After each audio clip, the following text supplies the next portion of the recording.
दोस्तों ये है हमारी पृथ्वी जो आउटर स्पेस में यानी कि अंतरिक्ष में कुछ इस तरीके से दिखती है। हम जानते हैं कि इसके उत्तर में उत्तरी ध्रुव यानी कि नॉर्थ पोल है और दक्षिण में दक्षिणी ध्रुव यानी कि साउथ पोल है। बीच में हमने एक लाइन को इमेजिन किया हुआ है, माना हुआ है, जो कि है भूमध्य रेखा या विषुवत रेखा, जिसको इक्वेटर लाइन कहते हैं। ये लाइन क्या करती है? धरती को दो हिस्सों में बांट देती है। एक है उत्तरी गोलार्ध यानी कि नॉर्दर्न हेमिस्फेयर और एक है दक्षिणी गोलार्ध यानी कि सदर्न हेमिस्फेयर। अब ये बात भी हमें मालूम है कि हमारी पृथ्वी जो है वो सूर्य के आसपास चक्कर काटती है, क्योंकि सूर्य जो है वो साइज और वजन के अंदर बहुत बड़ा है और धरती उसके मुकाबले बहुत छोटी है, लाखों गुना ज़्यादा बड़ा है सूर्य। तो ऐसे में जो छोटा ऑब्जेक्ट होता है वो बड़े ऑब्जेक्ट के आसपास चक्कर काटता है। लेकिन क्या आपको पता है कि हमारी पृथ्वी सीधे सीधे सूर्य के आसपास चक्कर नहीं काटती है, बल्कि इसके अंदर है एक झुकाव जो कि लगभग 23.5 डिग्री का है। मतलब 23.5 डिग्री जो है अर्थ है ये झुकी हुई है कुछ इस तरीके से। अब ऐसे में आप देख सकते हो कि जो नॉर्दर्न हेमिस्फेयर है, जो आपका उत्तरी गोलार्ध है, वो सूर्य से थोड़ा दूर हो जाता है और जो दक्षिणी गोलार्ध है, जो सदर्न हेमिस्फेयर है, वो सूर्य के थोड़ा पास आ जाता है। अब आप देखोगे कि सूर्य सीधे सीधे इक्वेटर पे नहीं है, भूमध्य रेखा पे नहीं है, बल्कि यहाँ कहीं पे है और इस रेखा को ही आप कहते हो ट्रॉपिक ऑफ कैप्रिकॉर्न यानी कि मकर रेखा। ऐसी स्थिति में आप कह सकते हो कि सूर्य जो है वो सदर्न हेमिस्फेयर में है, मतलब दक्षिणी गोलार्ध के अंदर है। अब ऐसे में हो क्या रहा है कि दक्षिणी गोलार्ध करीब है तो यहाँ पर पड़ेगी गर्मियाँ, और जो उत्तरी गोलार्ध दूर है तो यहाँ पड़ेंगी सर्दियाँ यानी कि विंटर आ जाएगी। अब हम लोग कहाँ रहते हैं? हम लोग रहते हैं इंडिया के अंदर। इंडिया कहाँ है? नॉर्दर्न हेमिस्फेयर में है यानी कि उत्तरी गोलार्ध में। इसका मतलब ये जो समय है ये कौन सा समय है? दिसंबर, जनवरी, फरवरी, मार्च का समय चल रहा है, याद रखो। अब होता क्या है कि पृथ्वी धीरे धीरे घूमना शुरू करती है। 6 महीने जब बीत जाते हैं तो पृथ्वी कुछ इस तरीके से इस तरफ आ जाती है। अब इस स्थिति में आप देख सकते हो कि जो नॉर्दर्न हेमिस्फेयर है यानी कि उत्तरी गोलार्ध है वो है सूर्य के करीब और जो दक्षिणी गोलार्ध है वो है सूर्य से दूर। ऐसे में जो सूर्य है वो कहाँ पर फोकस कर रहा है? यहाँ कर रहा है। तो ये लाइन कौन सी होगी? ये होगी ट्रॉपिक ऑफ कैंसर यानी कि कर्क रेखा। अब हम रहते हैं कहाँ पर? उत्तरी गोलार्ध में, नॉर्दर्न हेमिस्फेयर में, और यही करीब भी है। तो ऐसे में क्या हो रहा है? यहाँ पर गर्मी पड़ेगी और दक्षिणी गोलार्ध में यानी कि सदर्न हेमिस्फेयर में सर्दी पड़ेगी। तो ये जो समय कौन सा चलेगा? ये चलेगा आपका मई, जून, जुलाई, अगस्त का समय चलेगा। मतलब यहाँ दिसंबर था और यहाँ जून है, दोनों के बीच में लगभग 5-6 महीने का फर्क है। ऐसे में पूरा मौसम चेंज हो जाता है, पूरी ऋतु चेंज हो जाती है। तो अब आप समझ में आया आपको कि ऋतु कैसे चेंज होती है? धरती के झुकाव की वजह से होती है। अब इसमें आप एक चीज़ देखोगे कि जब सूर्य जो था वो मकर रेखा पर फोकस कर रहा था तो मकर रेखा पर डायरेक्ट जो है सूर्य की किरणें पड़ रही थी। तो उस समय जो पूरी पृथ्वी है उसका सबसे गर्म एरिया कौन सा होगा? मकर रेखा वाला होगा। ऐसे ही जब सूरज की लाइट सीधे फोकस कर रही थी कर्क रेखा पे, ट्रॉपिक ऑफ कैंसर पे, तो मतलब यहाँ पर डायरेक्ट पड़ रही थी, तो सबसे गर्म एरिया कौन सा होगा? ये ट्रॉपिक ऑफ कैंसर वाला, मतलब कर्क रेखा वाला। तो पहले मकर रेखा वाला एरिया जो कैप्रिकॉर्न का एरिया था वो गर्म था और पूरा साउथ ही गर्म था और पूरा नॉर्थ ठंडा हो रखा था।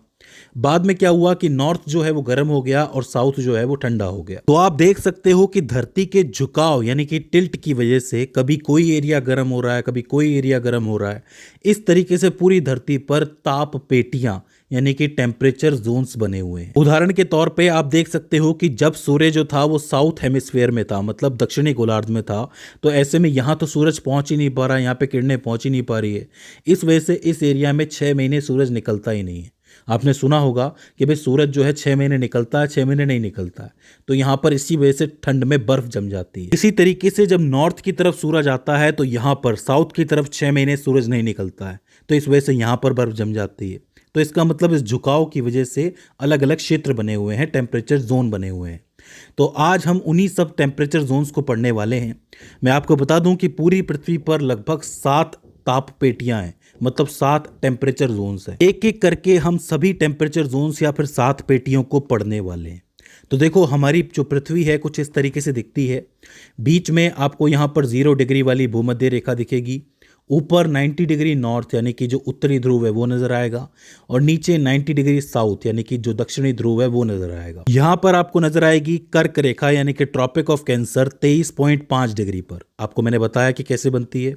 और नीचे की तरफ आप जाओगे तो 23.5 डिग्री साउथ पर खींचेगी मकर रेखा यानी कि ट्रॉपिक ऑफ कैप्रिकॉर्न। इस लिस्ट में सबसे पहले आता है केंद्र में यानी कि सेंटर में विषुवत रेखीय प्रदेश, जिसको आप इक्वेटोरियल रीजन भी कहते हो।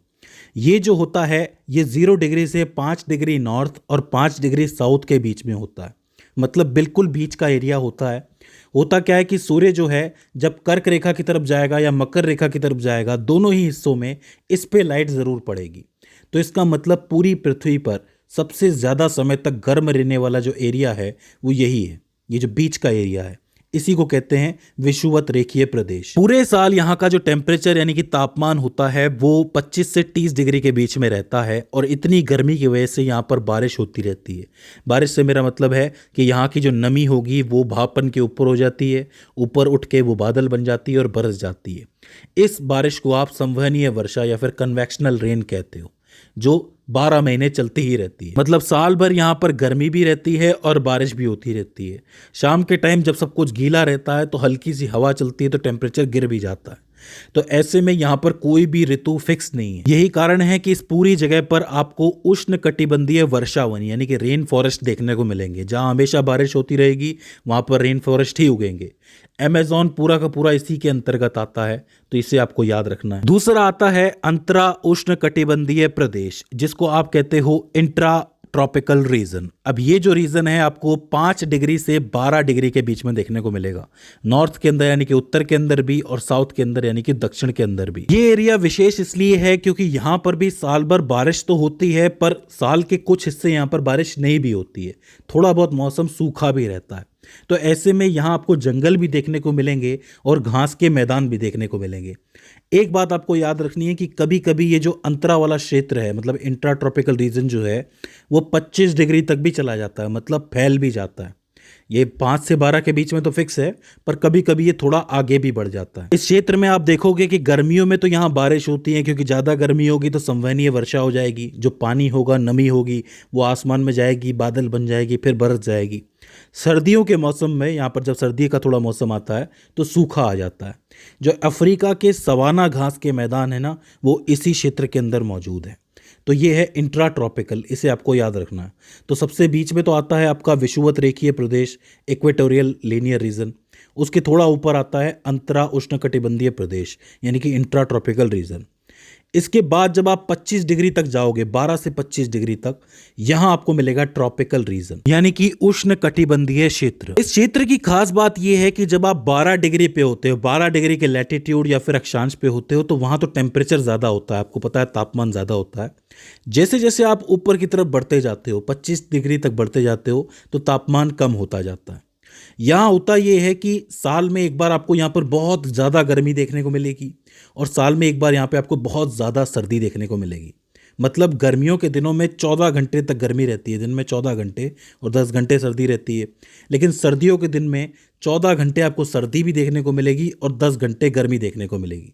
तो मतलब यहाँ पर गर्मियों में गर्मी बहुत ज़्यादा हो जाती है और सर्दियों में सर्दी बहुत ज़्यादा हो जाती है।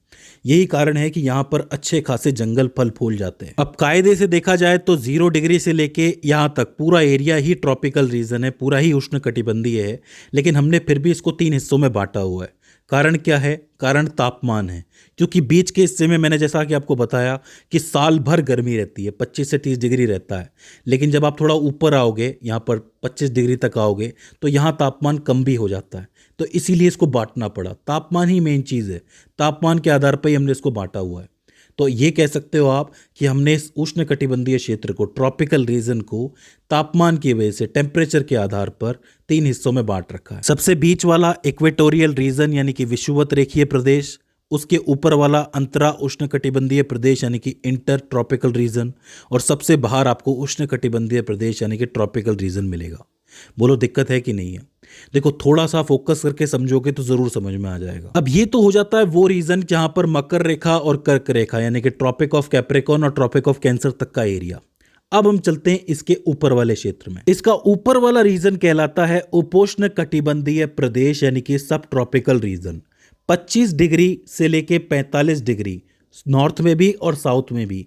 इस एरिया को कहते हैं सब ट्रॉपिकल। अब चूंकि ये उष्णकटिबंधीय क्षेत्र यानी कि ट्रॉपिकल रीजन के पास में है बिल्कुल, तो यहाँ पर आपको ट्रॉपिकल रीजन का प्रभाव देखने को मिलेगा, मतलब इम्पैक्ट देखने को मिलेगा।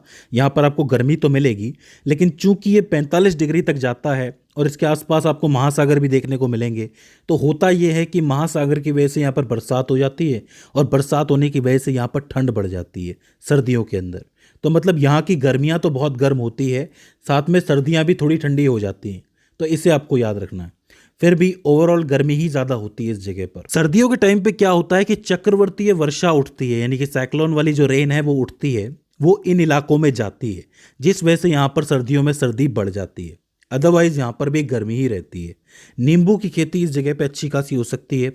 कैलिफोर्निया और दक्षिणी यूरोप इस पूरे इलाके के अंदर मौजूद है, तो इस चीज़ को आपको याद रखना है।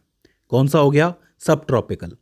इसके बाद आता है शीतोष्ण कटिबंधीय प्रदेश यानी कि टेम्परेट जोन रीजन। इस एरिया को सम शीतोष्ण एरिया भी कहा जाता है। मैं आपको बता दूं कि सारे टेम्परेचर जोन्स में से, सारी ताप पेटियों में से सबसे बढ़िया मैं इसी को मानता हूं, क्योंकि यहाँ पर समान सर्दी पड़ती है और समान गर्मी पड़ती है। सर्दियों में जितनी सर्दी आप यहाँ महसूस करोगे, गर्मियों में उतनी ही गर्मी भी देखोगे, और यही कारण है कि आसपास आपको यहाँ पे मानसून भी देखने को मिल जाता है। 45 डिग्री से 66.5 डिग्री तक ये जो पूरा एरिया दिख रहा है नॉर्थ के अंदर और साउथ के अंदर, ये पूरा एरिया शीतोष्ण कटिबंधीय या समशीतोष्ण कटिबंधीय या फिर टेम्परेट जोन रीजन कहलाता है। जो पश्चिमी पवनें हैं वो अक्सर यहाँ पर आती हैं और मानसून भी लेके आती हैं, इसीलिए कृषि के लिए इसको सर्वाधिक उपयुक्त माना जाता है।